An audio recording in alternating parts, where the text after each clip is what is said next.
Ok, ahora estamos. Déjame poner esto acá. Ok. Bueno, vuelvo a donde nos quedamos la clase pasada. ¿Se acuerdan que nos quedamos mostrando lo de las trincheras? Cómo eran las guerras de trinchera en la Primera Guerra. Y estamos dando un repasito así por encima de esa Primera Guerra, las cosas que me parecen más importantes para ir entrando en la segunda, ¿sí? Y una de las cosas que lo vimos en el vídeo y en algunas de las cosas que se compartieron en el WhatsApp es que esta guerra también se caracteriza porque ya vemos un progreso, bueno, la palabra progreso no es la correcta. Vemos que tecnológicamente cada vez la guerra se hace más letal, ¿ok? Porque se siguen inventando nuevas maneras de hacer guerra. Algo terrible, ¿no? Pero bueno, es lo que pasaba. Así que en esta guerra vamos a ver por primera vez entonces se empieza a hacer el bombardeo aéreo, que aunque se hacía contra objetivos generalmente militares, sin embargo no hay mucha precisión. Si se fijan ahí ven esa foto de uno que va a lanzar una bomba, pues si la está tirando así de ojo, imagínense la precisión que pueda tener, ¿no? Hay que ser físico para saber exactamente cuándo soltarla. Pero las poblaciones civiles todavía en esta guerra no son el objetivo. Sin embargo, van a empezar a morir más civiles que en otras guerras porque esta tecnología todavía está, ¿verdad? Comenzando a manejarse y va a haber muchos errores. En el video sobre que vimos sobre las trincheras, vimos lo del tema de los gases. Hay dos gases que se van a utilizar en esta guerra por primera vez. Uno es el gas mostaza y el otro es el gas lacrimógeno. Y entonces el gas lacrimógeno lo empieza usando Francia y el gas mostaza, creo que ahora se me acaba de olvidar, pero creo que fue los alemanes que lo usaron primero, no estoy segura, pero se usan los dos por primera vez en esta guerra, o sea, se usan en el escenario bélico. Y por eso es que veían lo de las máscaras, ¿no? El uso de máscaras para evitar este tipo de gas. Incluso como pueden ver hasta los caballos tenían que usar máscara, ¿verdad? Porque los caballos son importantes todavía en esta guerra y ahí ven que tenían sus máscaras también. Buenas tardes. Buenas tardes, ¿qué tal? Entonces, tenemos esto que les hablaba, esto es lo que yo les decía en la otra clase, que es lo que se llama la tierra de nadie. La tierra de nadie es ese espacio entre las dos trincheras que es el que está en disputa. Y para ir ganando terreno, los soldados tienen que en determinados momentos salir y correr y llegar al otro lado. Entonces, la letalidad de las armas que se utilizan cada vez hace falta menos cercanía, más distancia es suficiente para matar el objetivo.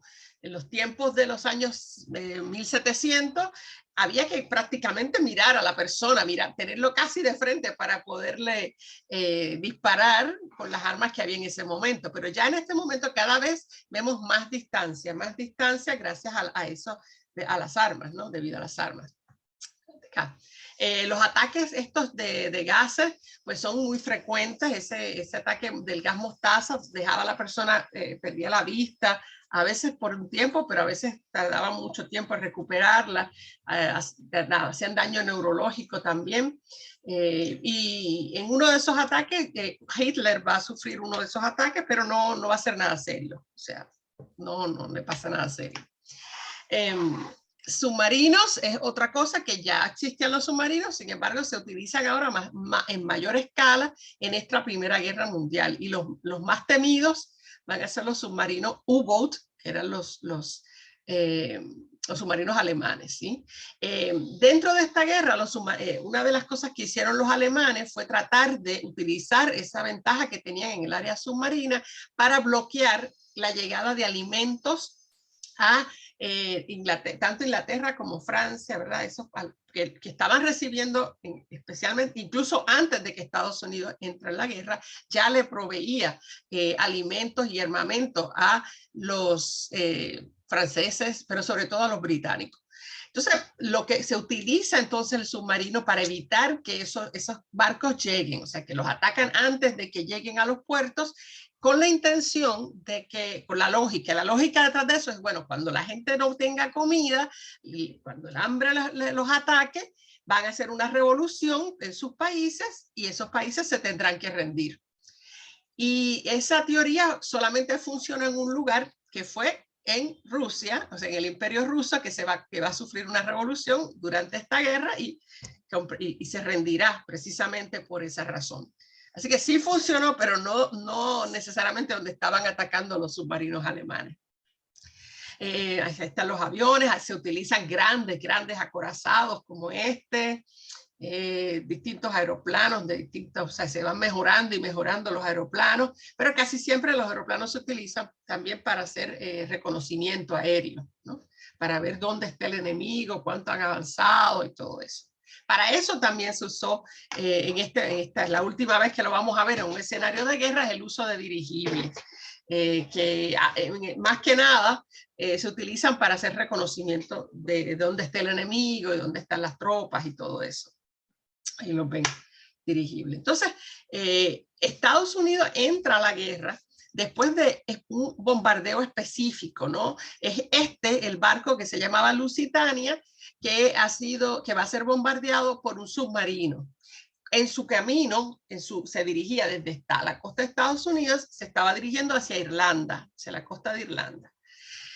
Sin embargo, ¿por qué lo atacan? Bueno, porque luego se descubrió, ¿verdad?, que en el barco sí llevaban municiones. El barco tenía municiones. Era un barco de pasajeros, pero llevaba municiones, que era lo que hacían los bandos generalmente, ¿no? Algo que era muy arriesgado, pero las personas que compraban boletos para ir en esos cruceros no tienen la menor idea de que están cargando, ¿verdad?, municiones, armamento. Lo interesante es que había habido por lo menos tres otros hundimientos de barcos estadounidenses que viajaban hacia Inglaterra, hacia Irlanda, en esa dirección, en el Atlántico Norte. Sin embargo, no declararon la guerra a Estados Unidos. Y a veces uno podría preguntarse, pero entonces, ¿por qué por este barco sí, por los otros no?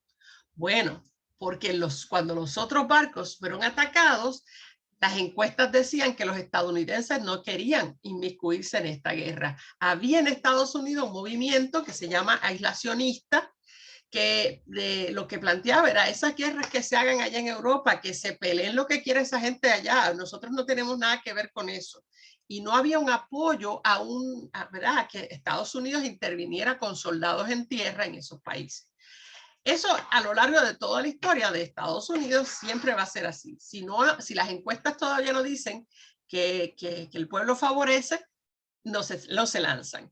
Y es porque es una democracia, por tanto hay elecciones cada 4 años y todos los candidatos quieren ganar en la próxima elección, o por lo menos que su partido gane si ellos no son los candidatos. Entonces hay que esperar a que el momento sea propicio para entonces declarar guerras. Y entonces, que eso mismo está pasando ahora mismo. O sea, si las encuestas en Estados Unidos dijeran que los americanos dicen, ok, vamos a pelear en Ucrania, ya estarían los soldados poniendo pies allí, pero no es lo que le están dando las encuestas. Y como hay elecciones allá, en realidad es cada 2 años, porque hay elecciones congresionales, no se las juegan, ¿ves? O sea que eso de que tenemos que devolver el ataque, es el ataque que les conviene, el que van a devolver. Entonces, eso es lo que va a pasar aquí. Y ese ataque, que es en el 1917, ya Estados Unidos se estaba empezando a preparar para la posibilidad de entrar a la guerra, como yo les había comentado. Otra cosa interesante de esta guerra es que vemos también por primera vez en una guerra de esta magnitud que los imperios empiezan a utilizar a la gente de sus colonias y les ponen uniformes, más o menos, uniformes étnicamente aceptables para los colonizados, y los lanzan a pelear en favor del imperio, ¿ok? Que para mí es como que horrible, ¿no? O sea, los tiene sometidos como colonia y encima van a pelear para mantener el imperio que los tiene sometidos como colonia, ¿no? Pero así fue. Y ahí ven algunos ejemplos, ¿verdad? Los soldados de Puerto Rico tuvieron que ir en esta primera guerra. Igual los de Marruecos pelearon por la representación de Francia, los de Senegal también por Francia y los hindúes por Inglaterra, ¿verdad? Dependiendo cuál era el imperio que los había colonizado. Así que eso fue una decisión muy difícil porque había un gran temor a dos cosas. Una, ponerle armas en las manos a los colonizados. Imagínense, ponerle un arma y más que importante que darle un arma es darle permiso para matar gente blanca. O sea, y después de eso, ¿qué? Después que se destapa esa olla, ¿cómo se vuelve a tapar, no? Y bueno, hubo mucho temor, había mucho temor, pero en cierto momento hacen falta y como en realidad los van a utilizar generalmente a los colonizados, se les pone en posiciones de, ¿cómo les diría? De hacer zanjas para cavar, para hacer trincheras, cavar trincheras, hacer zanjas, hacer hoyos para enterrar a los muertos, cocinar, cosas así. ¿Por qué? Porque no se quiere héroes. Ningún colonizado puede ser un héroe de guerra. Es decir, si lo mandas al frente de batalla, sería conveniente porque así se mueren los colonizados en vez de tu país, pero también si se convierten en héroes, entonces eso puede ser un problema para volverlos a someter. Entonces, las tareas que hacen son tareas siempre que no tienen nada que ver con el frente de batalla, por lo menos en esta guerra todavía. ¿Ok? Y además, siempre van a pelear segregados, van a estar con grupos de los mismos, no se juntan con los blancos de las colonias, de los imperios, perdón. Están segregados por color o por etnia o lo que sea, por idiomas también. Entonces, al terminar la guerra, porque acuérdense que la guerra estamos pasándola rapidito, es un gran shock, ¿verdad? Para todo el mundo. Yo les había dicho que todo el mundo pensaba que esta iba a ser una guerra muy, muy corta, pero resultó una guerra de 4 años. No es, o sea, Europa había tenido guerras de 100 años, ¿sí? Pero no con este nivel de letalidad, ¿ves? Por eso, en solo 4 años, mueren más de 10 millones de personas. Eso es incluyendo los civiles y los militares. Y claro, y algo que a veces uno no cuenta, ¿verdad? Pero no hay que morirse para tener problemas, porque imagínense que un país tiene una gran cantidad de personas que regresaron del campo de batalla, heridos, traumatizados, ¿sí? por la guerra. Y entonces, esas personas hay que atenderlas cuando regresan. O sea que esos gobiernos, esos países, cuando termine esa guerra, tienen una tremenda carga para el Estado, para apoyar económicamente a los que han sido heridos y no puedan trabajar, a los que tienen traumas después de la guerra, a los que son las viudas y huérfanos de los muertos también, que el Estado va a tener que asumir responsabilidad para protegerlos, y también el problema de los refugiados, porque en todas las guerras, como ustedes saben, hay mucha gente que huye, ¿verdad? Lógicamente, los civiles se mueven de esos lugares donde hay guerra, sobre todo cuando están siendo atacados, incluso a pesar de ser civiles, ¿no?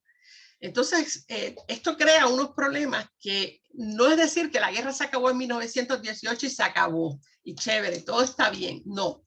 Después de eso va a venir las reparaciones, la reconstrucción de las sociedades y de las estructuras también que han sido destruidas.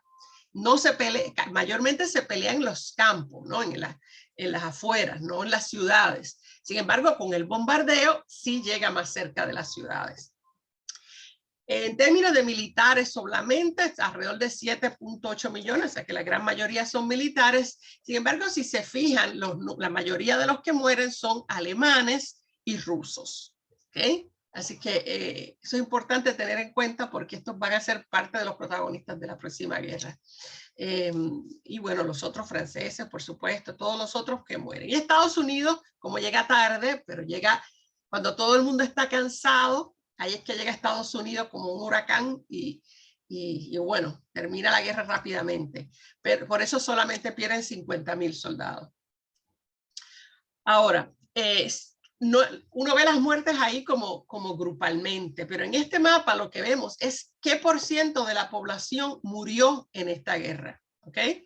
Mientras más oscuro el color, mayor es el porcentaje de muertos por población, ¿verdad? Con relación a lo que había antes de que empezara la guerra. Y ahí ven claramente que el Imperio Turco es uno de los lugares, ¿verdad?, que está acá abajo, que tiene un alto grado un alto porcentaje de muertes con relación a las que había antes de la guerra.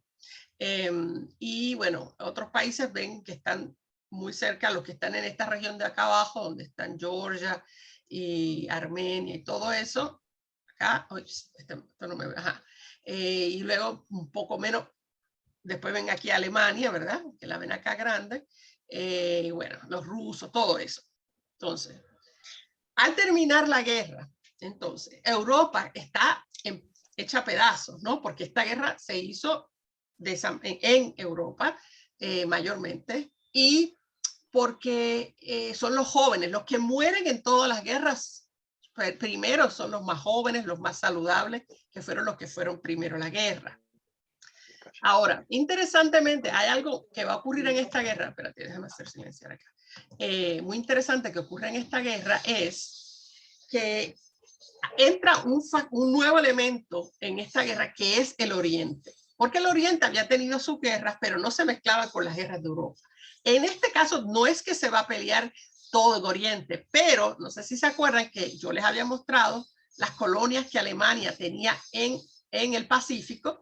Así que en esas colonias, ya mismo les muestro el mapa, ahí es que entra Japón a participar en la guerra. Ya mismo les muestro.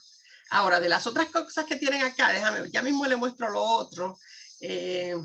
Ok, ok, lo otro se lo voy mostrando de a poco, de lo que está aquí. Ok, espérate, a ver si esta cosa le da la gana de cambiar. Ok, ahí. Les dije, una de las primeras consecuencias de esta primera guerra, una de las más importantes, si no la más importante, es la Revolución Rusa del 1917. ¿Qué es lo que ocurre? Rusia era un imperio, ¿verdad? Pedro el Grande, Catalina la Grande, bla, bla, bla, toda esa gente. Y el que estaba en ese momento era el zar Nicolás II. Y él, ¿verdad? Él participa en la guerra porque se acuerdan que es de los primeros que entran porque tenía aquel acuerdo con Serbia, ¿sí? Así que ellos entran en la guerra. Sin embargo, la guerra, como yo les dije, se sigue extendiendo y Rusia era un país que recién empezaba a industrializarse, recién. Entonces no está todavía en el mismo nivel que está Alemania, por ejemplo, para mantener las fábricas produciendo, tenía que escoger dónde tener sus hombres. Y el problema que tuvo es que como la guerra se prolonga, tienen que seguir, ¿verdad?, reclutando soldados, y esos soldados los van a reclutar de los campos, son los agricultores o los mineros. Así que se llevan los mineros y los agricultores a pelear la guerra. Entonces, ¿quién rayos siembra los alimentos que van a hacer falta para la población? ¿Quién va a conseguir el carbón que hace falta para calentarse en el invierno? Porque esos inviernos rusos son algo serio. Así que a la larga, esta guerra le va a costar más que a nadie a Rusia. No solo por el alto número de muertos, ¿cierto?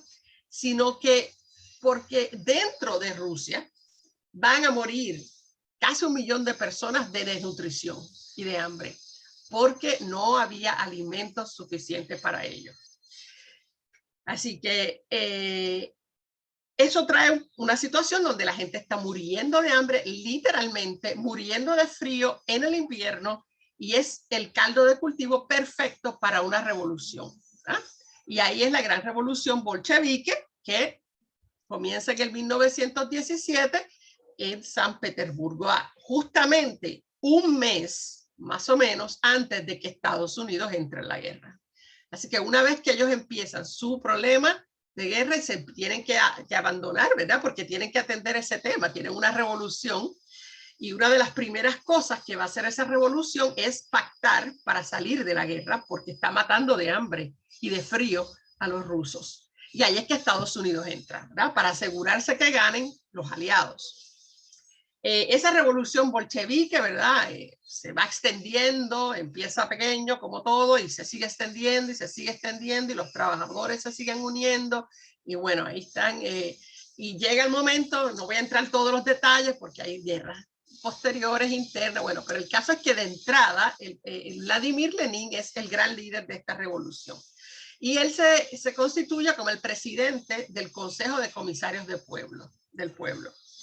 Pero él tiene dos personas más que están con él. Los dos grandes líderes son León Trotsky, que era el comisario de Relaciones Exteriores, y José Stalin, que era comisario para las nacionalidades. Entonces, esos eran los tres líderes. Pero ¿qué pasa? Con eso está bien. Lo primero que hacen, ¿verdad? Se viene la idea, ya ellos habían estado creando esta idea de que tenían que unirse en vez de ser un imperio, porque ya no va a haber emperador, el emperador Nicolás II lo matan y todo eso.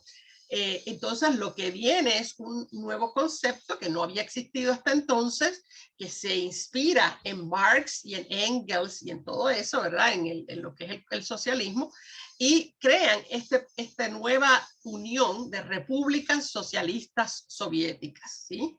Así que ese es el momento en que esto ocurre. Y claro, lo primero básicamente que hacen a toda carrera, porque esto empieza en el 17, sí, para el 18, se ven rápido, en la desesperación entran y firman un acuerdo con Alemania. ¿Por qué? Porque Alemania le estaba dando una paliza, o sea, estaba entrando cada vez más cerca acercándose, moviéndose hacia el este, hacia la Unión Soviética, Rusia, perdón, el Imperio Ruso. Entonces, ¿qué pasa? Como quieren salir de la guerra porque no pueden seguir en la guerra, entonces hay que firmar un tratado en el que van a perder, porque ellos están perdiendo. En ese momento están perdiendo, es una rendición básicamente lo que es. ¿Y qué hacen? Pues para resolver el problema le ceden a Alemania todo lo que ustedes ven ahí en verde, ¿ok? ¿Sí? Todo eso que ven ahí en verde, ahí dice nuevos estados, pero eso va a ser después lo de los nuevos estados. ¿Okay? Nada más fíjense que todo lo que ven en verde, lo que ven en rojito y lo que ven en violeta, todo eso a distintas gentes le va a tocar al final. Pero de primera se lo pasan a Alemania. ¿Sí? Pasa que cuando Alemania pierda la guerra, entonces se convertirán en estados separados. ¿Ok? Así que si me siguen, ¿ok? Claro, uno dice, bueno, pero eso no es tanto territorio, porque fíjate todo lo que le queda a Rusia, ¿no? Sí, pero eso que entregaron, sobre todo esta parte de abajo, no Finlandia tanto, sino todo esto que va desde el mar Báltico hasta el mar Negro, esas tierras son las más productivas en términos de agricultura. Son centros agrícolas, como lo es todavía Ucrania, ¿cierto? Y petroleros también. Entonces, lo que está dando no es cualquier cosa, es una tercera parte de su territorio útil y una cuarta parte de su población, porque en esos lugares, por el clima ser mejor que en el resto de Rusia y por tener más minería y agricultura y todo eso, son las más pobladas. Así que están perdiendo una gran cosa, no es pequeña cosa. Sin embargo, la desesperación los obliga a soltar, ¿no? Tienen que soltar porque si no, no hay tierra, no hay oportunidad. Después que esos arreglos mientras esos arreglos se van haciendo, poco después de eso, para terminarles esa historia, ustedes saben que Lenin tiene una serie de ACVs y termina cada vez peor, ¿verdad? Cada vez está en menor condición de mantener el liderazgo y eventualmente muere. La intención de Lenin era que su legado, ¿verdad? Que el líder que quedara después de él fuera Trotsky, pero Stalin tiene otros planes y se asegura de perseguir, ¿verdad? A cualquiera que pueda ser un líder, que pueda, ¿verdad? Ser competencia para él, y logra que la presión es tan fuerte con Trotsky que Trotsky se va de Rusia, ¿verdad? Él se exila y termina en México, donde lo van a matar y todo ese cuento, que no viene al caso, ¿verdad? Pero ¿qué hace Stalin? Bueno, Stalin queda como el líder de la Unión Soviética. Y Stalin se da cuenta que hay que industrializarse rápidamente porque eso es lo que es el futuro y porque sabe que se vieron en esta mala situación, en esta guerra, porque no estaban industrializados.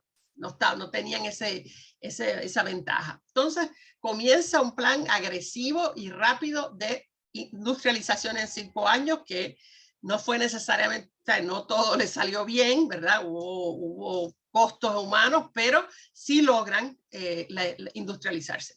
Así que para cuando toque la Segunda Guerra, ya ellos van a estar industrializados también y eso se va a notar claramente en su desempeño en la guerra. Así que por ahí lo dejamos. La otra cosa, habíamos hablado en la otra clase, pero volvemos a eso. ¿Se acuerdan que les dije que las mujeres fueron necesarias y fueron convocadas para trabajar en las fábricas para sustituir a los hombres, ¿sí? Y bueno, el problema va a ser ahora cómo estas mujeres que aprendieron a ser independientes, a trabajar fuera de la casa, a ganarse sus propios salarios y no tener que rendirle cuentas a nadie, cómo lograr que esas mujeres vuelvan acá. Tiene aquí alguien, no, soy yo misma que marqué la mano. Ok, déjame quitar esto de aquí, no sé. Perdón, ¿se puede silenciar los teléfonos? Porque hay una radio. ¿Oyes algo? ¿Oyes algo? Ah, espérate, vale, yo no lo escuché. Ahí lo silencié. Ok, entonces, les cuento, así se sigue oyendo, déjame ver si porque no funcionó ahora. Ok, ahora sí. Entonces, y eso pasa no solo, o sea, en la Unión Soviética, con la revolución bolchevique, las mujeres van a trabajar de verdad en las fábricas y van a ser iguales que los hombres. Eso lo vamos a ver cuando veamos la Segunda Guerra. En ese sentido, trabajan igual que los hombres. Pero en Francia eso no era usual y ahora tienes todas estas mujeres trabajando, haciendo el trabajo necesario para que los hombres puedan mantenerse peleando esta guerra, ¿no? Porque sin municiones no podían.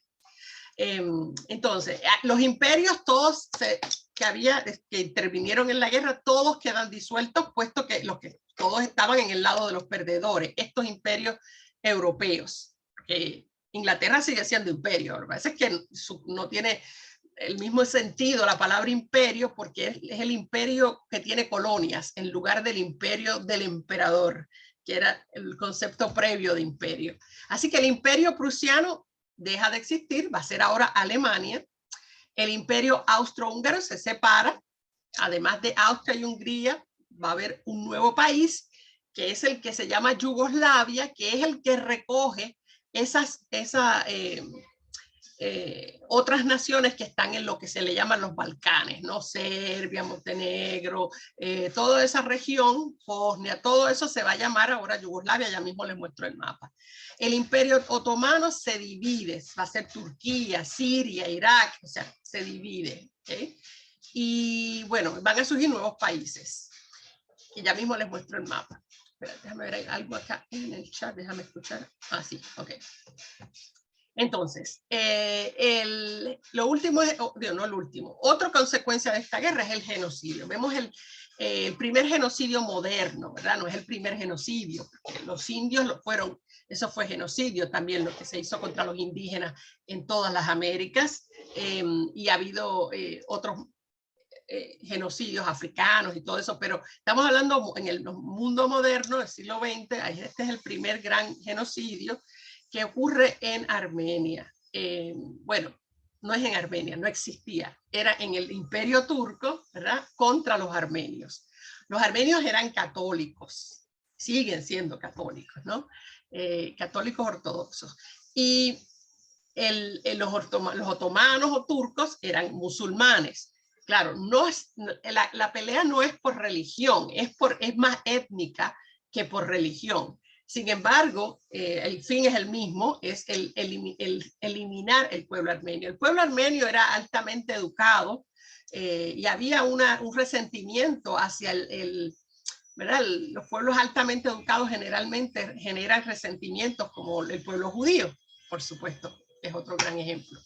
Y los palestinos también, que se educan, son sociedades donde la educación es importante y generalmente cuando la gente se educa tiene mejores oportunidades económicas y cuando eso ocurre los otros tienen envidia, ¿verdad? Pasa mucho de eso, vamos a hablar después bastante de eso. Este genocidio armenio se estima que murieron en ese periodo corto de 2 años alrededor de 1.5 millones y que el gobierno otomano después que termine la guerra, cuando se le pidan en algún momento, bastante después, se le pidan explicaciones sobre, y esto, no, eso no fue un genocidio. No, lo que pasa es que esa gente, lo que era, eran traidores, traicionaron al imperio turco, porque cuando los reclutamos como soldados para ir a pelear en esta primera guerra, fíjate que no pelearon bien, lo hicieron porque colaboraron con el enemigo, eran una quinta columna colaborando con el enemigo, y por ellos es que perdimos. Y se empieza a utilizar, ¿verdad? Esa excusa, y también otra excusa que va a utilizar el gobierno armenio, decir, no, ellos se mataron entre ellos, fue una guerra civil, eso se murieron entre ellos. Pero no fue así, fue todo muy, muy calculado, y de hecho comienzan arrestando a los líderes y a los intelectuales, que eso es muy común cuando va a haber un genocidio. Los primeros que son eliminados son todos los que puedan ser líderes comunitarios, líderes intelectuales, para que no haya quien organice a los que queden, ¿cierto? Entonces, estas personas también van a ir, o sea, les dan una opción, que se vayan, ¿no? Tienen la opción, o se van o se mueren. Y algunos de ellos, ¿verdad? Se irán y se convertirán en exiliados, pero van a tener que irse caminandito, que no es cosa fácil, porque no estamos hablando de distancias cortas.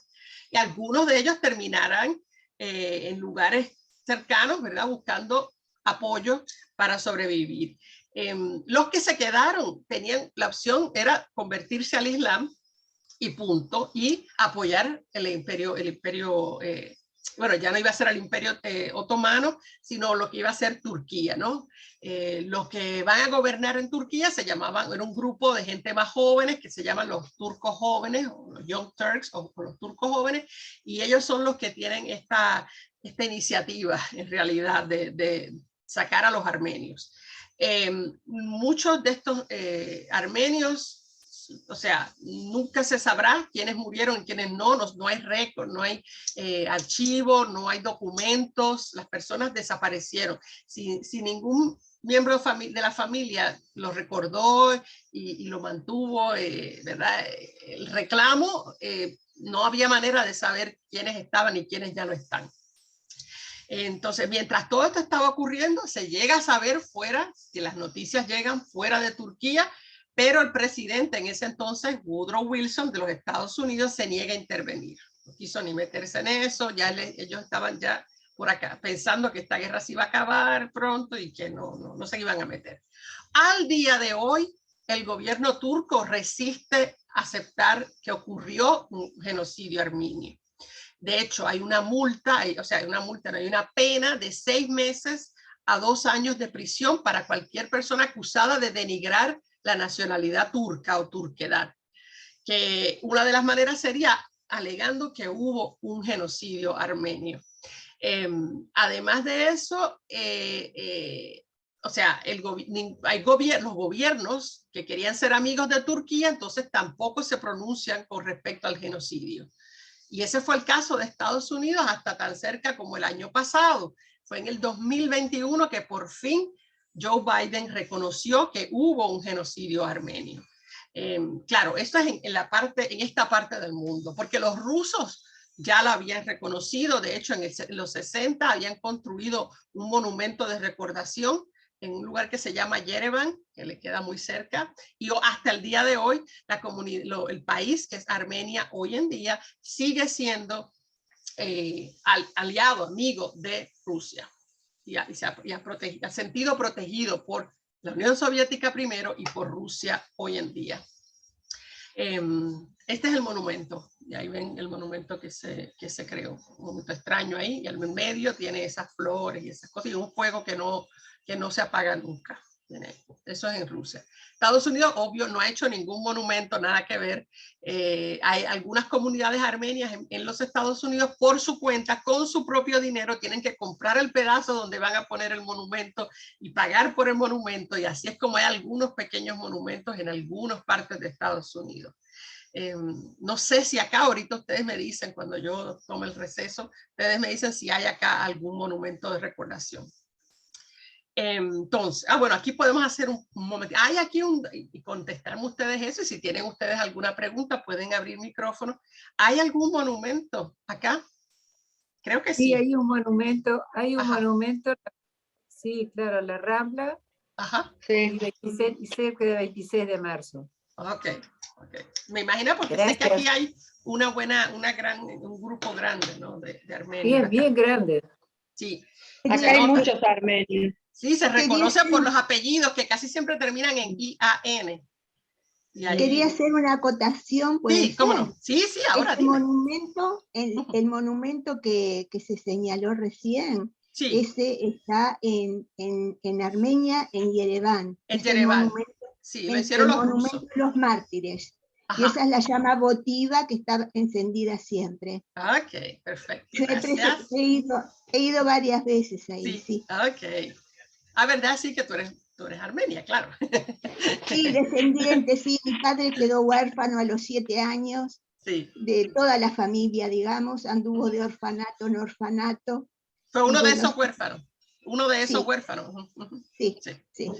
sí, sí, sí. Bueno, pues este va a ser entonces ese primer genocidio que luego será comparado injustamente, porque los genocidios como los sufrimientos no se deberían comparar porque cada uno es especial y único, pero bueno, es el que por suerte también ha sido recordado en lugares como por ejemplo el museo en los Estados Unidos, el Museo de la Conmemoración del Holocausto, tiene una parte pequeña que es sobre el genocidio armenio también, o sea que lo tratan también el tema. Pero no ha habido, Estados Unidos, ellos pelearon y trataron de algo, algún reconocimiento, pero como Estados Unidos necesitaba a Turquía porque estaba muy cerca de la Unión Soviética durante la Guerra Fría, pues mejor ni hablaban del tema, ¿no? Se volvió un tema tabú, pero hasta este año, así que ahora por fin se reconoció formalmente, ¿no?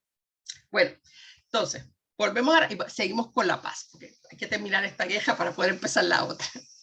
¿Qué pasa con la paz? Esta paz es muy compleja, muy complicada, y es una paz que no es muy paz que digamos.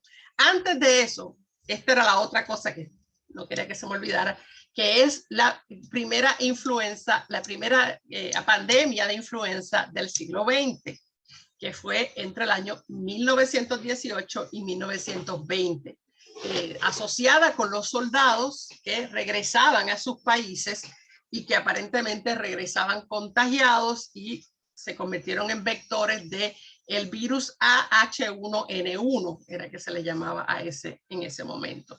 De esta epidemia de influenza hubo cuatro olas como hemos tenido nosotros varias olas, y se calculan en unos 500 millones los contagiados. Eso es abuelo de pájaro, porque en realidad no hay una contabilidad como hoy en día.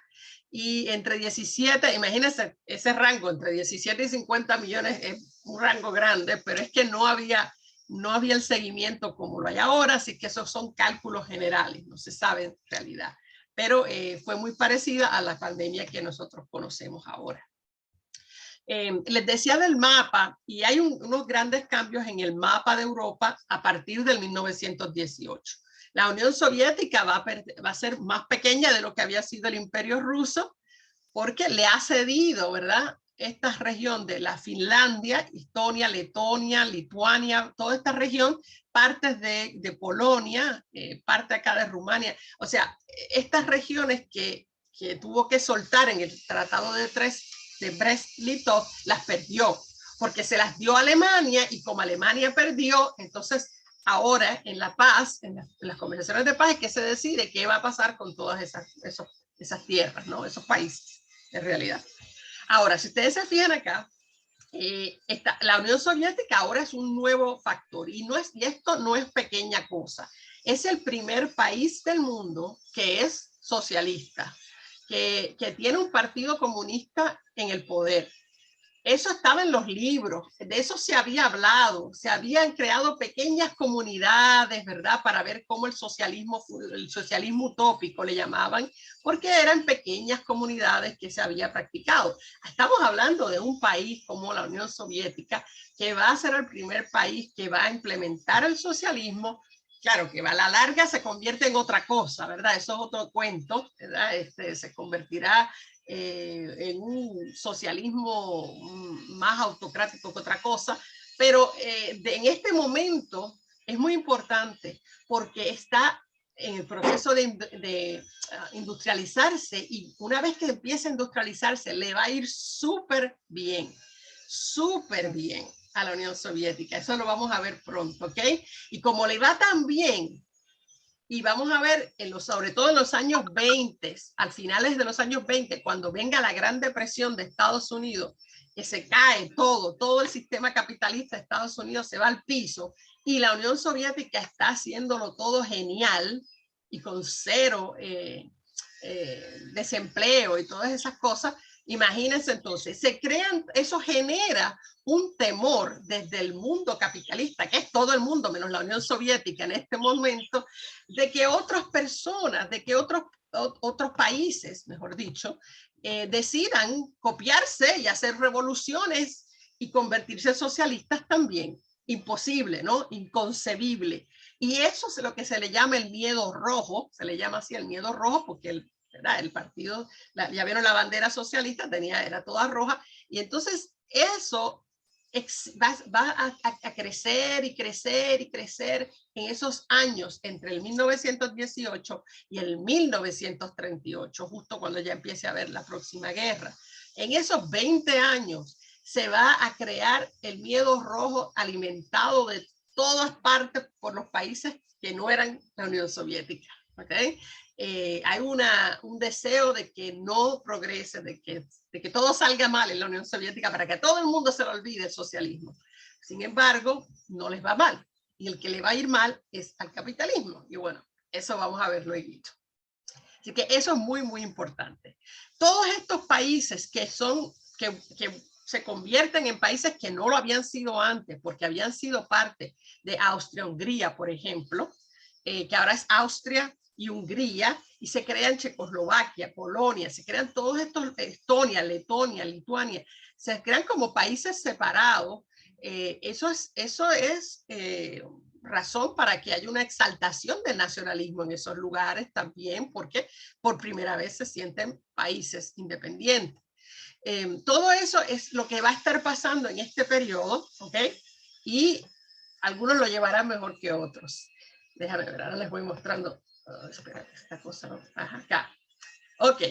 Alemania pierde bastante porque le va a tener que ceder una buena parte de su territorio a crear Polonia, que no había sido país entonces, era parte todo del Imperio Prusiano. Una parte de lo que es Polonia en este momento había sido parte del Imperio Prusiano y otra parte había sido parte del Imperio Ruso, pero ahora se convierte en país. Y Alemania pierde entonces territorio y pierde, ¿se acuerdan de Alsacia y Lorena que yo les había dicho que la había ganado en la guerra franco-prusiana? Pues ahora la pierde otra vez, la pierde y le toca otra vez a los franceses. Eso no le cae bien a los alemanes. Y van a pasar otras cosas. Fíjense qué extraño el mapa queda para Alemania, porque queda Alemania toda completita aquí juntita y un pedacito que se va a llamar Prusia del Este, que en realidad es parte de Alemania, y entre medio hay un pedacito que se llama Danzig, que es un puerto, porque Polonia quería puerto al mar. Y para darle puerto al mar a Polonia, le quitan ese pedazo que está aquí, que se llama Danzig. Pero el que le digan a la gente, bueno, ahora ustedes son Polonia, no quiere decir que la gente que siempre habían sido rusos o que siempre habían sido alemanes, de pronto vayan a dejar de serlo. No, siguen hablando alemán los que hablaban alemán, siguen hablando ruso los que hablaban ruso, siguen siendo lo que eran. Entonces, esta Polonia está complicada porque tiene unas poblaciones que antes no se constituían como una nación. Esto pasa en la historia de la humanidad cada vez que a los humanos les da la gana de crear mapas, inventarse mapas y olvidarse que hay gente que está ahí y que no necesariamente les conviene ese mapa que se inventaron los otros. Así que va a ser un problemita que va a haber ahí en esa región. Japón, les había dicho, ¿y qué tiene que ver Japón en todo esto? Bueno, pues Japón astutamente, cuando comenzó la guerra y todo eso, decidió hacer un acuerdo con los aliados que estaban peleando allá en Europa y decir, espérate, aquí hay unas colonias de Alemania y como ustedes están peleando contra los alemanes, yo me puedo hacer cargo, yo me tomo control para que no la pueda usar Alemania, nada de lo que haya en esas colonias pueda ir a Alemania y ser usado y que los alemanes, tú sabes, saquen provecho de eso mientras hay una guerra contra ellos. Y los aliados, porque sí, le dicen, dale. Y allá se meten, y aquí lo ven en el mapa, lo que estamos hablando, estas islas, no las ven, ¿verdad? Si no las ven, no se ajusten mucho los espejuelos, es que son tan chiquititas que en el mapa son literalmente puntitos, ¿ok? Pero aunque sean puntitos, están ahí y son islas y van a resultar muy importantes en la Segunda Guerra Mundial, ¿ok? Así que, ¿de qué estamos hablando? Ahí están, entre esas islas están la Samoa, se llamaba entonces Samoa Alemana, Nueva Guinea Alemana, Micronesia Alemana, las Marianas, las Carolinas y las Islas Marshall. Esas islas, la mayoría, hoy en día, le pertenecen a Estados Unidos. ¿Por qué? Por la Segunda Guerra Mundial. Pero en este momento pasaron de Alemania a Japón, ¿ok? Y están en Japón. Japón las va a tener hasta que termine la Segunda Guerra. Entonces, como es una paz, hay que hacer la paz y como casi siempre les gusta hacerla en Versalles, pues allá se fueron a hacer la paz en Versalles. Espérate. Espérate que hay algo acá. Ok. Entonces, okay. El tratado se va a hacer en Versalles y se reúnen y empiezan a hablar, se reúnen desde junio del 1919, pero si notan algo, estos son los 4 líderes que se van a reunir para hablar. Si se acuerdan, hay más de 4 países en esta guerra, ¿cierto? Pero, como el que manda, el que gana manda, pues estos son los 4 que van a tomar las decisiones. E incluso estar ahí sentado tomando decisiones no necesariamente va a ser tan beneficioso como algunos pensaron. ¿Quiénes están ahí? Los que vieron ahí son Vittorio Orlando, que es este gordito que está aquí. Está David Lloyd George, que es el primer ministro de Gran Bretaña, que creo que es este que está aquí, que está mirando para el otro lado, no sé. George Clemenceau, que es el francés, y Woodrow Wilson, que es el alto que es el presidente de Estados Unidos. ¿Ok? Ciertamente estos son de los aliados, pero si van a firmar un tratado de paz, no se supone que esté el otro lado representado, se supone, ¿no? Pues no, decidieron que no, va a ser es un tratado de paz unilateral, ¿ok? Y entonces no invitan a ninguna de las potencias centrales, por supuesto no van a invitar a la Unión Soviética, por supuesto, porque ni siquiera, ya ellos se habían ido de la guerra antes que terminara, o sea que ellos ya estaban fuera. Y el italiano, ¿se acuerdan que yo les dije que había estado en el bando de las potencias centrales, pero cuando vio que les iba mal se cambió de bando? Tenía la ilusión de ganar territorios que le interesaban, pero va a ser una desilusión. No tiene el puje todavía. En esta guerra, en estas discusiones, ahí ven, eso es a mí me encantan las caricaturas, las políticas, porque a veces dicen más que 1000 palabras. Fíjense que esto es un juego de quién es culpable, quién lo hizo, quién es culpable de esta guerra. Y se acuerdan que todo empezó en Serbia, ¿verdad? Digo, no en Serbia, empezó en Bosnia, pero entre Serbia y Austria-Hungría.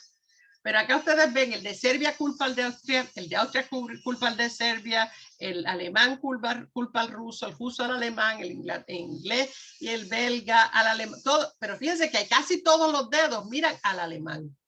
¿Por qué? Porque Alemania era el país más amenazante para todos los países que estaban en el lado de los ganadores, para las potencias aliadas. Era el más industrializado, era el que llevaba la vanguardia culturalmente también, muy culto, muy industrializado, era el líder, como hoy en día el líder más poderoso de la Unión Europea es otra vez Alemania, ¿cierto? Así que como la guerra la ganaron los aliados, en vez de todo el mundo ir contra Austria, que fue el primero, el que empezó la guerra, fueron Austria con Serbia, ¿cierto? Pero claro, Serbia está del lado de los aliados. pues entonces echémosle la culpa al austriaco. Pero es que a nadie le importaba porque Austria no está industrializada. ¿Qué importa? O sea, además encima la dividieron y ya lo que le queda es muy poco. No, no, no, no. El problema es Alemania. Y todo el mundo le pone el dedo a Alemania unilateralmente y, ahora es mi opinión personal, injustamente, puesto que Alemania no empezó la guerra, ni siquiera fueron, claro, la querían tanto como los ingleses, tanto como nosotros que estaban preparadísimos para una guerra, pero no la empezaron ellos. ¿Por qué ellos son los culpables? Pero es que estas tres personas, sobre todo estos tres, les puse, este es Clemenceau, el británico, el francés y Estados Unidos están decididos a neutralizar a Alemania porque es la que más miedo les da. ¿Okay? La excusa que utilizan, no, lo que pasa es que como Alemania cuando se iba retirando usó la tierra quemada. ¿Qué es tierra quemada? Es una técnica de guerra donde se destruye todo lo que antes de uno abandonar un territorio que ya uno había conquistado, pero uno está en, ¿cómo te digo? ¿Cómo se dice esto? Cuando uno está en la retirada, uno lo destruye, mata a todos los animales, envenena los pozos, bombardea los edificios, destruye todo para que el que venga, los ganadores se queden sin nada. Ahora es como que, jajaja, ¿qué vas a ganar? ¿No? Pues como, esa es la excusa, que como Alemania usó esas tácticas, no, pues hay que castigarla. Pero todo es una mentira. En realidad, lo que quieren es neutralizar el poder alemán.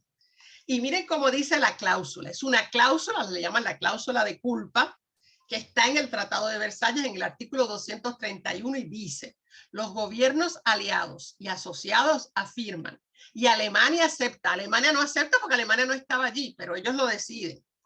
Alemania acepta la responsabilidad de Alemania y sus aliados para causar toda la pérdida y el daño a los que los gobiernos aliados y asociados y sus nacionales han sido sometidos como consecuencia de una guerra impuesta por ellos, por la agresión de Alemania y sus aliados. Y todo es Alemania y Alemania y Alemania.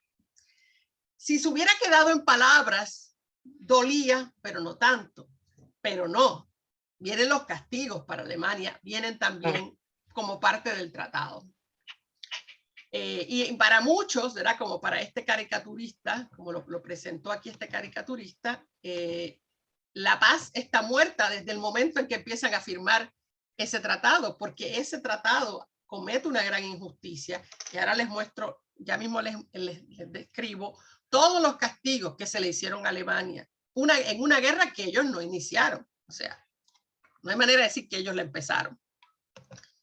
Esta es la posición de Francia.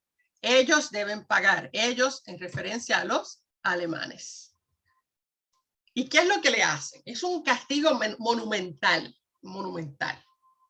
En primer lugar, desarme.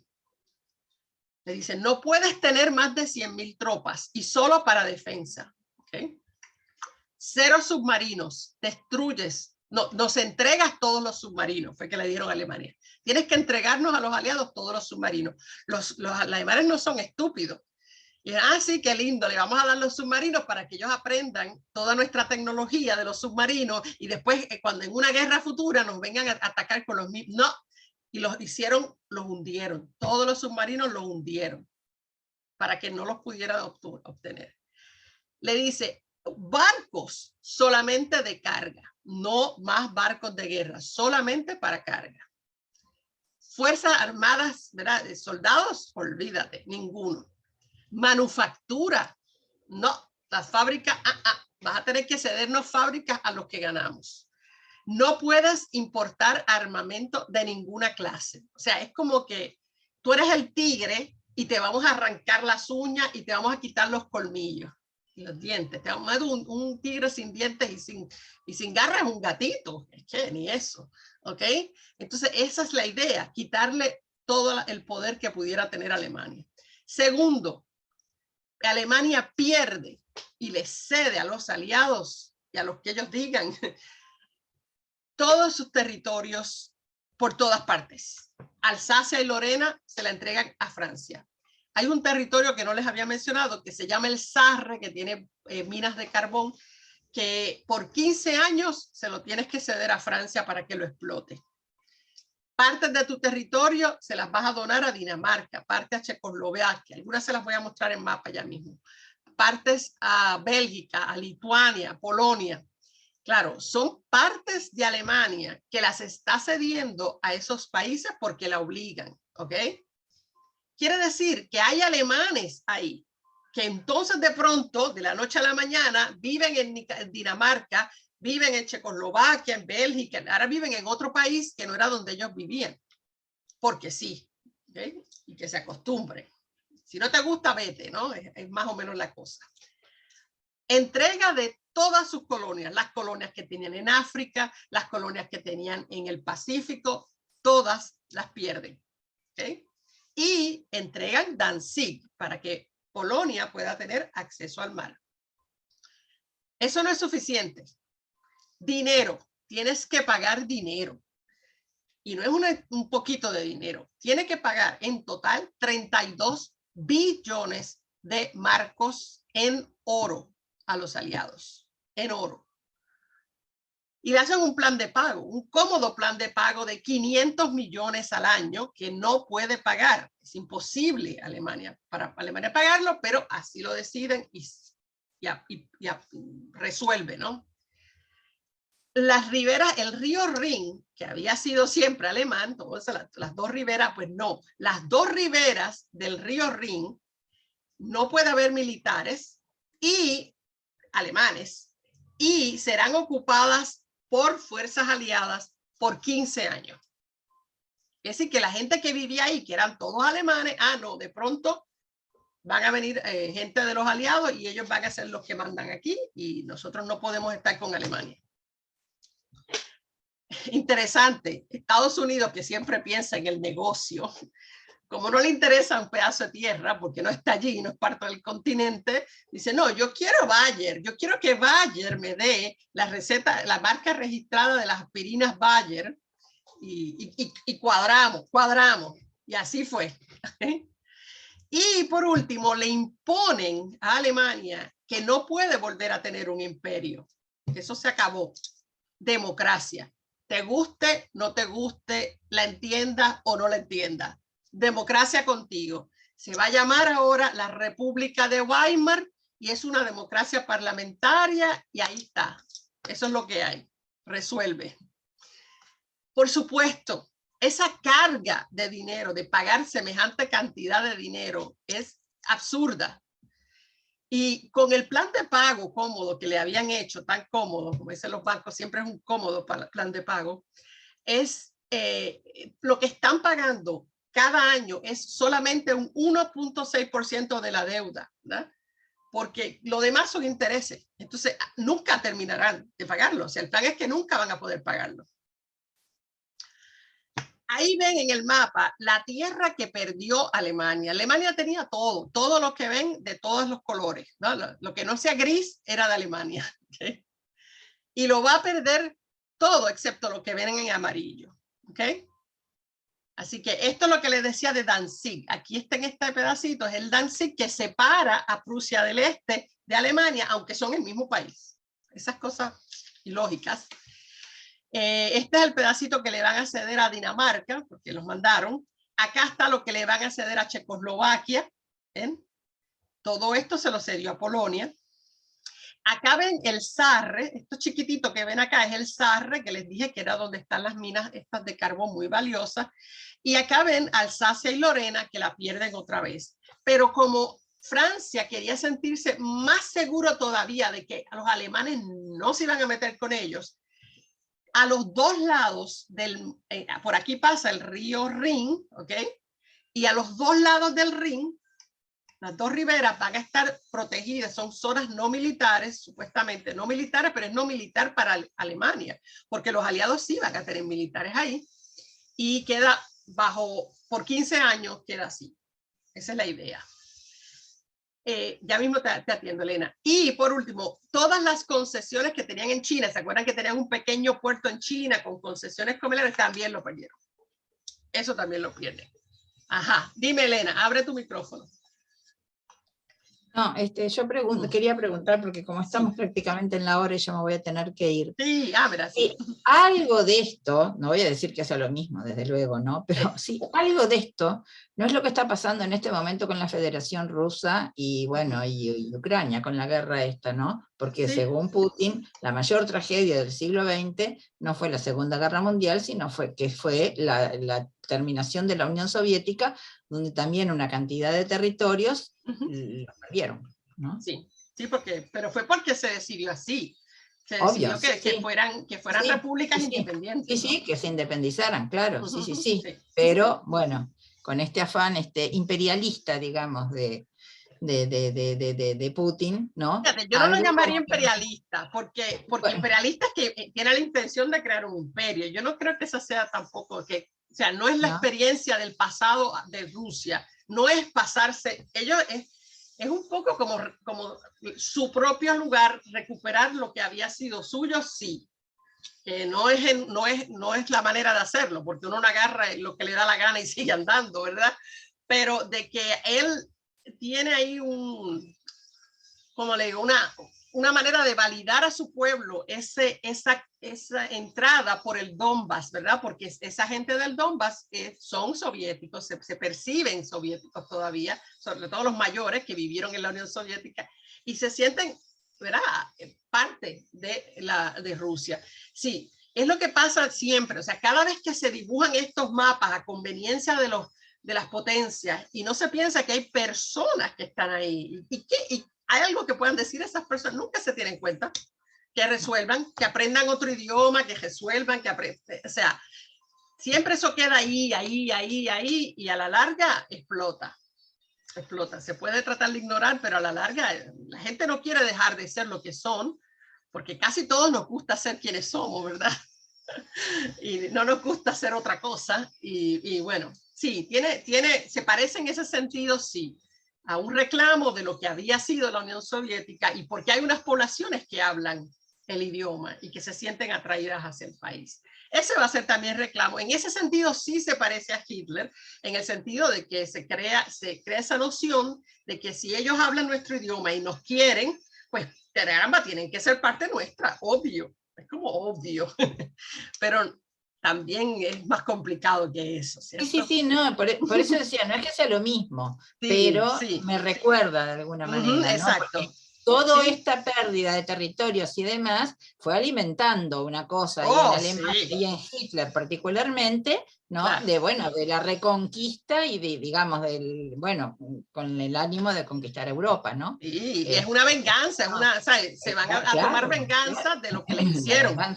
Seguro, la venganza. Sí. Por eso es que a los países no se les puede pisotear, porque cuando se les pisotea, a la larga, eso revierte. Y bueno, siempre. Sí, los pisotearon y bueno, ahí quedó. Entonces, si se fijan acá, Alemania, entonces ahí lo ven con todos los detalles, están acá. Este es el Rhineland, ¿verdad? Que es a los dos lados del río Rin, que no lo muestran acá. Este es el Sarre que les decía, Alsacia y Lorena. Acá este pedacito que se lo entregan a Dinamarca, y lo que le queda acá es el Danzig, que les decía. ¿Okay? Y esto es lo que es Sudetenland, los Sudetes, le dicen en español.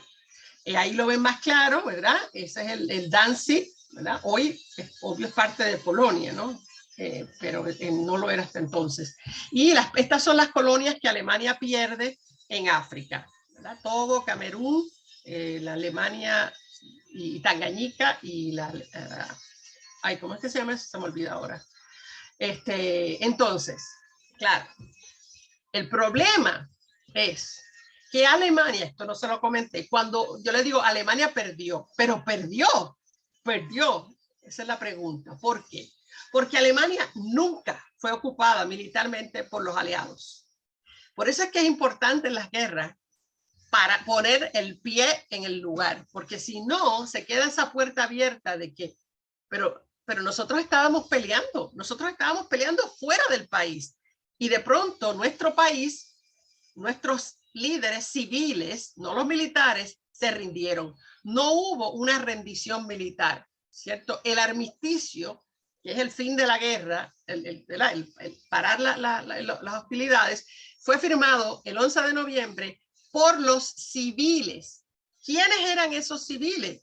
No que habíamos dicho que era Wilhelm, ¿verdad? Guillermo II, no, porque en el 1918, como vamos a ver luego, y a esto yo voy a volver después, hay una rebelión, una pequeña rebelión, ¿verdad? Dentro de Alemania, en ese momento el Imperio Prusiano, y se rebelan contra Wilhelm II, y él se va del país, él arranca y se va, y se queda un gobierno, ¿verdad?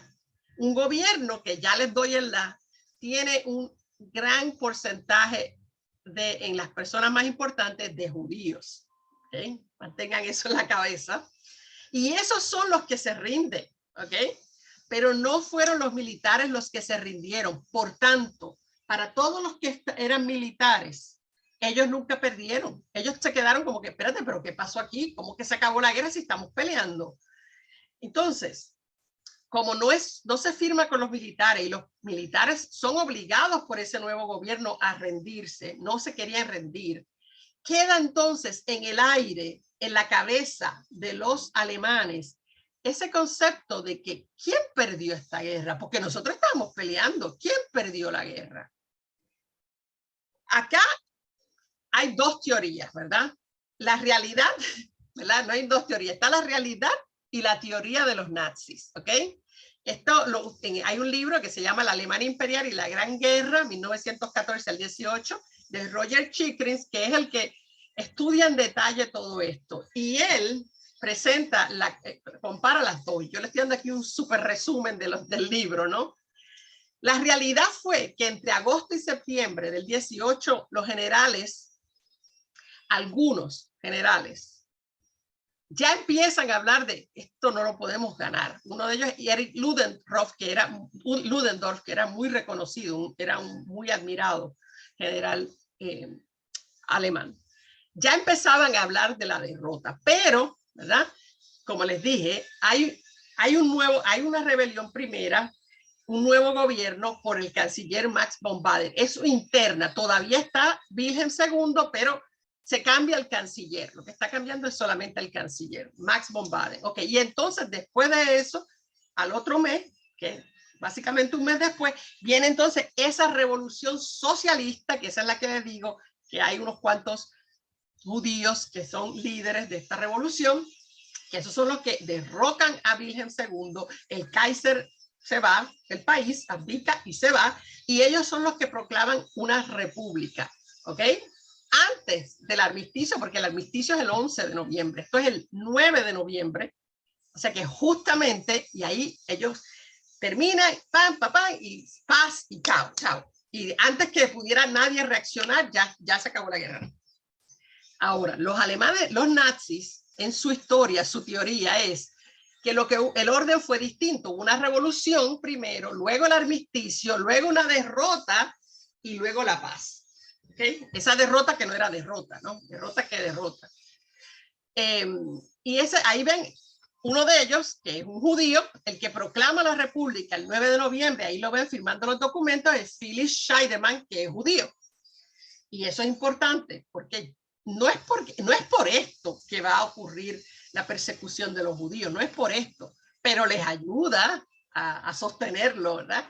El antisemitismo ya existía desde siempre, desde la Edad Media existía en Europa, pero estas son excusas, vamos a decirle como son, que necesitan para volver a poner a la gente, ¿verdad? Activar a la gente en una dirección que los líderes quieren que se dirijan, que es la guerra. ¿Ok?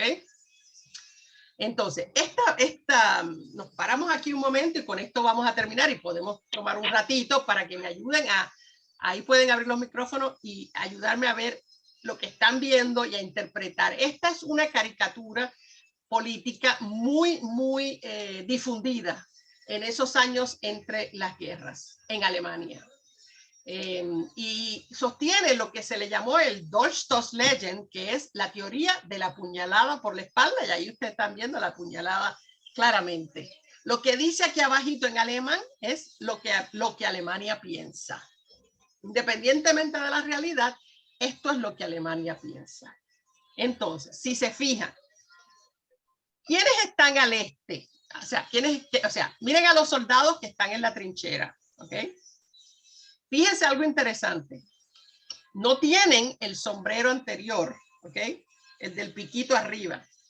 Aunque ese era más bien para cosas oficiales y qué sé yo, pero igual no tenían. Tienen el nuevo sombrerito, tienen el sombrero que los nazis van a usar, es el sombrero moderno. Eso es interesante. Pero, ¿a dónde está el enemigo? ¿A la derecha o a la izquierda de lo que ustedes están viendo? A ver, ¿hacia dónde está el enemigo? A ver, ayúdame, estamos analizando esto. ¿Y qué es lo que está a la izquierda? ¿Qué es lo que está a la izquierda de Alemania como país? Francia, ¿cierto? Francia. Ellos estaban en Francia cuando ocurre ese armisticio, ¿sí? Así que ellos están peleando en África, en Francia. Y ahí ven que esto que ven a la izquierda es un tanque. Un tanque. Pero es un tanque que no funciona porque está con las patas para arriba y tiene humo. ¿Lo ven? Es un tanque roto. Los soldados están todos están en posición de pelea, ¿cierto? Todos están tirando. Todos. Tirando. Esa es la teoría, ¿no?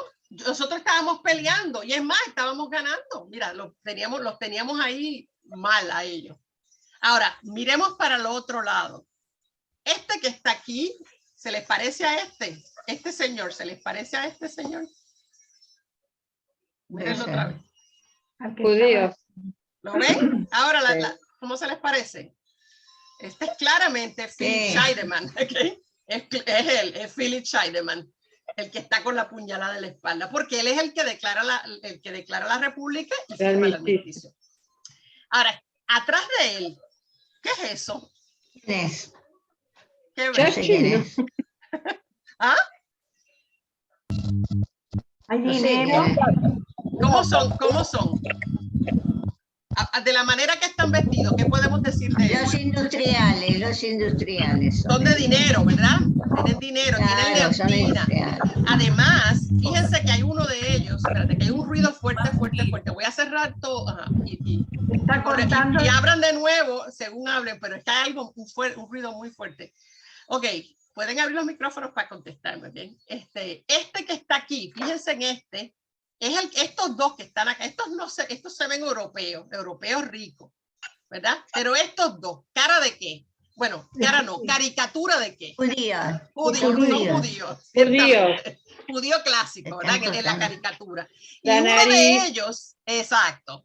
Y miren lo que tiene este en la mano. ¿Qué tiene este en la mano? Está contando dinero. Una billetera. Dinero. ¿Y encima de qué están sentados? De bolsas de dinero. Más dinero, bolsas de dinero. Banqueros. Los banqueros, exacto. Y aquí en el piso, ¿qué ven? Diario.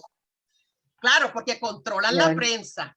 Esa es la idea, controlan la prensa, controlan las noticias. Por eso no nos dijeron las cosas bien cuando estaban pasando, ¿ves?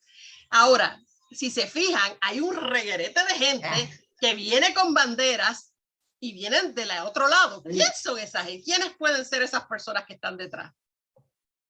Piensen. Rusos. Los rusos, seguro. Los rusos. Es la revolución rusa que viene. Eso es lo próximo que viene para acá. Ahí está toda la alegoría, ¿verdad? Que es la base que sostiene esa Segunda Guerra, ¿verdad? El porqué de la Segunda Guerra. Porque fuimos entregados por estos, ¿verdad? Traidores que son judíos y lo que le importa es el dinero y que controlan la prensa y por eso no nos dicen las verdades. Y si no nos andamos listos, porque son socialistas estos rusos. Son ricos, pero son socialistas. Y entonces, esos rusos, los judíos, y los judíos son los que van a traer el socialismo también. Porque era cierto en el sentido de que ese gobierno que se crea primero es un gobierno socialista y es altamente judíos. Hay muchos judíos en los líderes. Porque es cierto, los judíos estaban en el movimiento obrero, eran líderes obreros. Así que es lógico ¿verdad? Que estén ahí. Así que es muy fácil juntar en una misma el odio al judío, que ya existía desde la Edad Media, que luego vamos a ver con más detalle, con el odio a los rusos, con el miedo rojo a los rusos, juntos, las dos juntos, en un solo temor.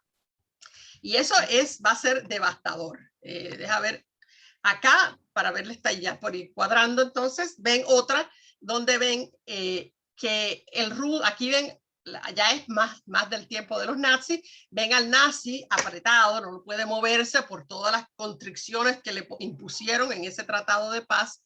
Y aquí ven, esta es Alemania, Deutschland es Alemania.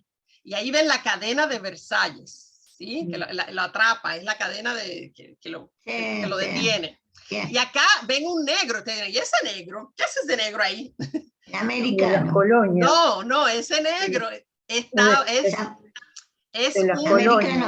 es francés, es de las colonias francesas en África. ¿Por qué? Porque en esas, les dije que en los dos lados, en las dos orillas del río Rin, iba a quedar bajo vigilancia de los aliados, pero los franceses no quieren poner franceses ahí, porque eso no es un área fácil. Así que, ¿qué hacen? Bueno, se traen un montón de negros senegaleses y del Congo y los ponen ahí a ser soldados. Así que eso es otro resentimiento que hay contra ellos ahí. ¿Ok?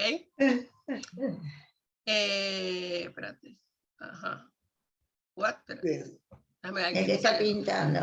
Y nada, y finalmente ahí ven otra caricatura de un judío con el periódico otra vez, ¿verdad? Tirándole tinta al país. Pero lo curioso es que había alrededor de 12,000 judíos habían peleado en esa guerra del lado de los alemanes, ¿ok? Y murieron. O sea, 12,000 murieron, muchos más pelearon. O sea que judíos estaban peleando del lado alemán, pero eso daña la historia, ese detallito daña la historia, así que eso ni lo comentaron, ¿no? Así que eso no importa. Nada. La otra clase, entonces, porque ya hoy nos queda, podemos ahora hablar un ratito para que ustedes hagan más preguntas. Déjame salir de aquí un momentito. Wow, qué tarde ya. Sí. Me tengo que ir. Es que el tiempo se va así rapidísimo. Pero les quiero decir que la clase que viene, entonces, después terminamos este tema de la paz y vamos a ver entonces cómo vienen esos años que vienen entre medio, ¿verdad? Porque no solo vamos a verlos en Europa, sino lo que pasa también en el Pacífico, Japón y todo eso. ¿Ustedes están familiarizados con el Pacífico? O yo creo que eso no es un tema que no lo he visto acá. Más o menos. ¿Verdad? Más o menos.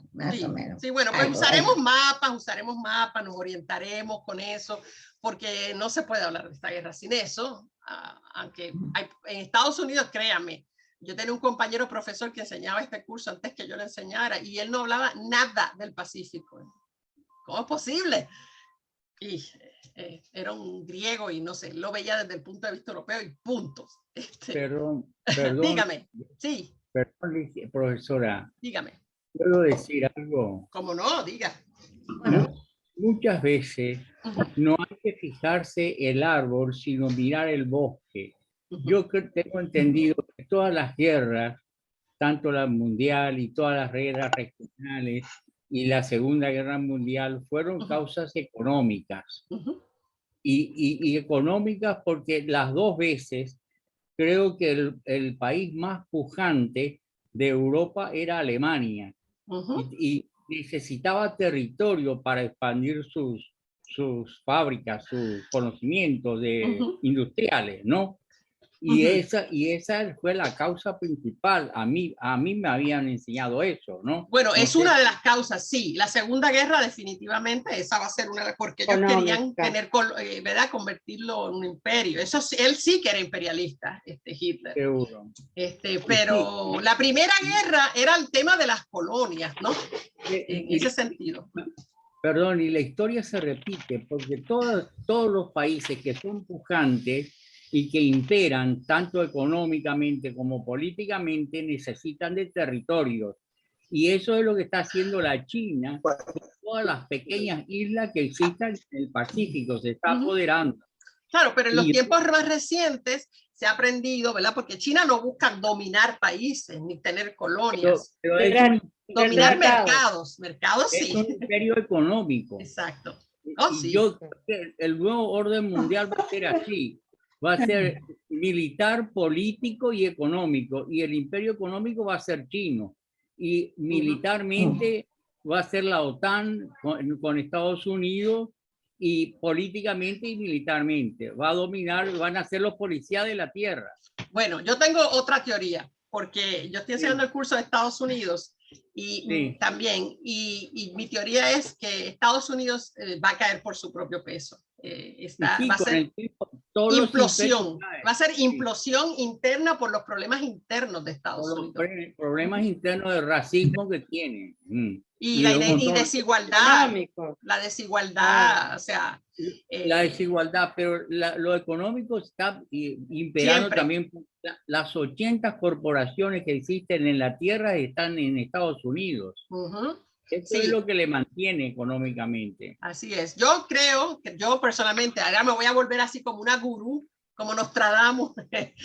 Para mí, que Estados Unidos se va a dividir en por lo menos 4 países. Va a ser eventualmente 4 países diferentes, porque la polarización es tal que no hay manera de juntarla. Y ya se están mudando las personas, según la manera de pensar, se están mudando a distintas partes de Estados Unidos. Ya se está empezando a ver conformándose como si fueran países distintos en ciertas regiones. Dividirse, dice usted. Dividirse en por lo menos 4 países distintos, me parece a mí. Sí, y uno de ellos, el más rico, que es California, por sí solo, hoy en día, si fuera un país, sería la quinta economía del mundo. Solito. Con el tiempo quizás suceda eso, como tú dices. Yo creo que sí, yo creo que sí. Todas las estatuas tienen pies de barro, dice, así que los grandes imperios tienen han caído. Claro. Cayó el imperio romano, babilónico, sumerio, todos fueron cayendo, otomano. Y esos eran imperios que tenían una base, o sea, cultural de mucho tiempo. Estados Unidos no tiene 300 años, o sea, no creo que dure tanto. Me parece que se va a implosionar. Si copian económicamente y militarmente, van a demorar como el Imperio Romano 800 años, ¿no? Yo pienso que no va a ser necesariamente por guerra dentro de Estados Unidos. Capaz que ellos mismos no se soportan más y deciden que ya, chao, nos separamos y así cada cual hace lo suyo y aquellos rezan y los otros hacen lo suyo. No les conviene la guerra tampoco, pierden... Sí. Pierden comercio, pierden todo. Financieramente se está estabilizando el dólar, está subiendo más que el euro está bajando. Sí, así es. Todos son políticas económicas, ¿no? Todas las guerras al final, cuando rebusca, hay algo económico, que era lo que fue el gran motor. Sobre todo cuando hablamos de grandes potencias, definitivamente. Siempre hay un motivo económico.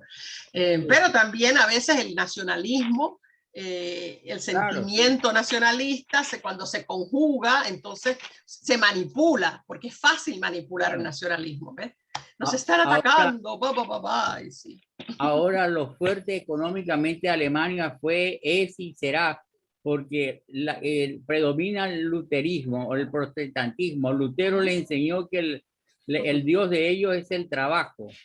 Calvino también decía lo mismo. Sí, son gente altamente trabajadora. O sea, y bueno, vamos a ver. Ahora tengo entendido que hacen 2 horas después de tener horarios reglamentarios, hacen 2 horas gratuitas para el Estado. Imagínense, ¿quién hace eso? Por estas partes del mundo. Los cubanos hacen esas cosas, sí, eso sí, pero también ellos son disciplinados, pero la realidad es que en esa guerra lo que trataron de hacer fue destruir Alemania. Al terminar esa guerra, la idea es destruir Alemania, llevarla al piso otra vez. Y fíjense lo que pasó, se levantó más fuerte todavía, y después de la segunda trataron de hacer otra vez y otra vez se levantó. O sea, yo creo que los alemanes hay que dejarlos quietos, en realidad hay que dejarlos quietos, porque esa gente son demasiado eficientes, demasiado, qué sé yo, tienen una capacidad de trabajo y de detalle que es impresionante. Yo ahora mismo yo no uso limas que no sean hechas en Alemania, todas mis limas son alemanas porque todas las cosas que requieran detallitos los alemanes son. Así que hay que reconocérselo. Pero les decía entonces que cuando veamos entonces este periodo entre guerras es el caldo de cultivo de la próxima, y las humillaciones, cada humillación que le hagan a Alemania están creando el resentimiento que genera, ¿verdad?, lo que viene después en la Segunda Guerra. La brutalidad de la Segunda Guerra representa, es como una reacción lógica para demostrar que todavía somos. Y lo mismo en el caso de Putin ahora mismo. O sea, Putin pidió a la OTAN, Putin no era Putin, creo que era Yeltsin el que estaba entonces, pero era Rusia pidió entrada en OTAN. Cuando se disolvió la Unión Soviética pidieron entrada y no le dieron bola, Entonces, ¿no era mejor eso si querían paz? ¿Verdad? Porque, o disolver la OTAN, porque ¿para qué la OTAN si el enemigo eran los rusos y ya no estaban, ¿no? O sea, los soviéticos. Eso iba a pasar, esta guerra iba a pasar. Es más, debió haber pasado probablemente 8 años atrás, quizás, o 15 años atrás, y hubiera pasado, porque los países, o sea, después de una guerra fría, o sea, no hay confianza, no se sienten confiados. Pero como ustedes van a aprender en este curso, los soviéticos, incluso con Stalin, siempre cumplieron los tratados. Siempre. Todos los tratados que han hecho, hasta el que hicieron con Hitler, los tratados que van a hacer después de la Segunda Guerra, siempre cumplen los tratados. Los otros son los que le hacen las trastadas y los engañan. Y bueno, pero los alemanes pagaron todo lo que tenían que pagar. ¿qué van a pagar? Obvio que no, eventualmente no, pagaron un tiempo, pero llega un momento, especialmente ya una vez que estén los nazis, que le dicen que no vamos a pagar más. ¿Y qué me vas a hacer? Porque ya están, ¿verdad? Haciéndose más poderosos, y le dicen ya no pago y no pago. Y además nadie quería hacer nada en realidad, porque nadie quería otra guerra. Ellos, utilizaron la psicología, ¿no? Dicen, nadie quiere otra guerra tan fea como esa. Así que Hitler se la jugó con eso. Cada vez, ¿verdad? Bueno, ¿y qué van a hacer? ¿Peleamos? No, está bien. Y vamos a ver cómo va ese proceso en esos años, tratando todo el mundo de evitar una guerra más que controlar a Hitler. Y otra cosa, una vez que va a jugar en favor de Hitler, es que le tienen más miedo, literalmente, más miedo a los soviéticos que a los fascistas, que a los alemanes, que al nazismo. Es peor el comunismo que el nazismo. Y lo van a decir así, todito, clarito, los líderes de los otros países. Prefiero ayudar a un fascista que ayudar a un comunista. Entonces, pues, se la jugaron y perdió todo el mundo ahí, sobre todo los que murieron en la guerra, ¿verdad? Pero era una guerra que iba a pasar. Esa guerra con Alemania, eso iba a pasar, sí o sí. Porque fue un abuso muy fuerte después de esa primera guerra.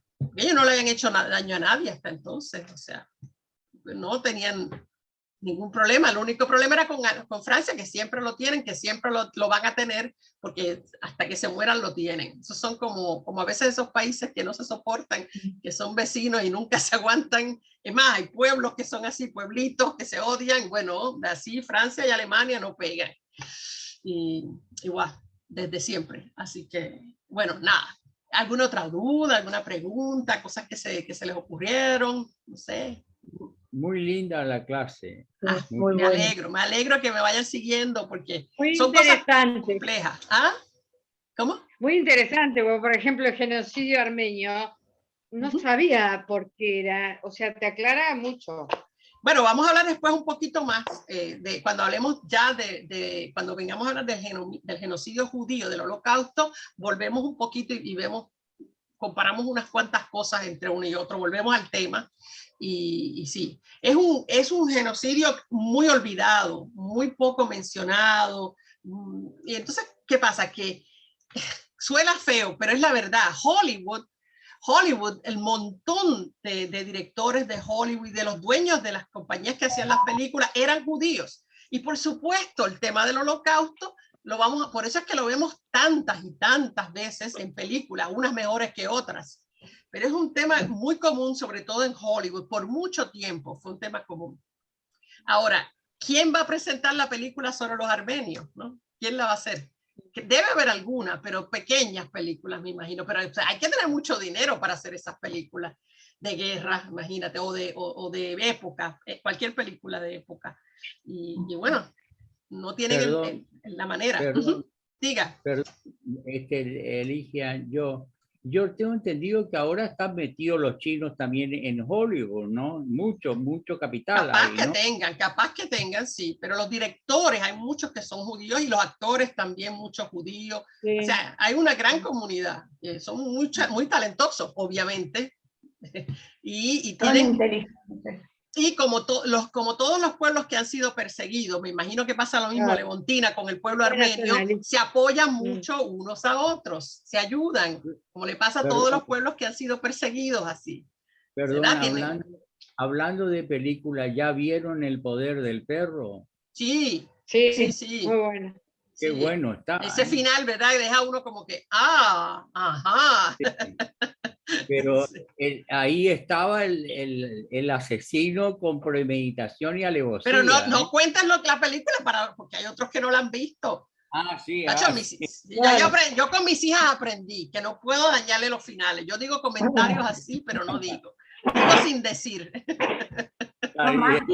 Más que este es un final inesperado. Exacto, un final que tú ahí te pones, de esos finales así de, como, ¿se acuerdan de aquella película del Sexto Sentido? La del nene que veía a los muertos. Sí. Que no bien se acaba la película y uno, yo quiero verla otra vez, pónmela otra vez, que la quiero ver de nuevo ahora para ver todo lo que tenía que haber visto. Lo que tenías que haberte fijado. Exacto, hay que verla de nuevo enseguida, porque si no, era eso, sí. Igual un poco con la del Joker, no sé cómo Guasón le hicieron acá, ¿no? Y Guasón. Y Madres Paralelas también de Almodóvar está muy bien, ¿eh? Fíjate, no sé, esa leí de qué se trataba y no me llamó. Esa como que, miré los cortos. Muy actualizada, porque estamos viviendo el siglo ese, la sociedad líquida de Bauman. Sí, no que sé. todo vale. Sí. La película que dices, ¿cuál es la de La Madres Paralela de Almodóvar, es la última de Almodóvar. Sí, la vi, no me gustó. A mí no me... Todos los temas fueron tocados muy superficialmente, temas importantes que podría haber profundizado un poquito, no me gustó. No me gustó. A mí me encantó porque tocó justamente todos los temas y actualizados, ¿no? Pero muy por arribita. Esa película es sobre dos niños que los cambian al nacer, dos bebés que cambian al nacer. Y me recuerda a otra que creo que se las voy a recomendar más tarde, pero se llama El Otro Hijo. El Otro Hijo. Es una película francesa, palestina francesa. ¿La viste? ¿Te gustó? Sí, Teresa. Me gustó. Entonces uno es musulmán y el otro es son unos niños cambiados al nacer, pero uno es musulmán y el otro es palestino. No, perdón, uno es palestino musulmán y el otro es judío. Y se los cambian. Sí. Y después, muy buena. Y cómo descubren y todo. Esa está muy... Esa es muy buena, pero la de Almodóvar no me gusta. No, a mí no me llamó. Sí, no Un sé. millón de gracias. ¿Cómo no? Bueno, que estén bien. Nos vemos el martes que viene. Seguimos compartiendo todas las cosas que encontremos y las películas y todo eso por el WhatsApp, ¿ok? Que estén bien. ¿Okay? Chao, chao. Nos vemos. Que estén bien. Chao.